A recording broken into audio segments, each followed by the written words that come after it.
Norway के overseas Pakistani भी इमरान खान पर कातिलाना हमले के खिलाफ सरापा एहतजाज। ओस्लो में सख्त सर्दी और बारिश के बावजूद भी रैली निकाली गई और भरपूर एहतजाज रिकॉर्ड कराया गया।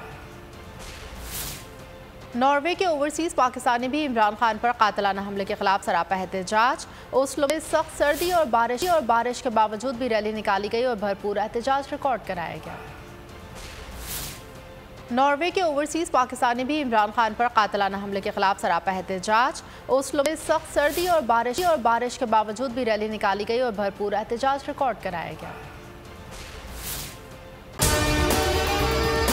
और अगर आपको हमारी ये वीडियो पसंद आई है तो लाइक पर क्लिक कीजिए।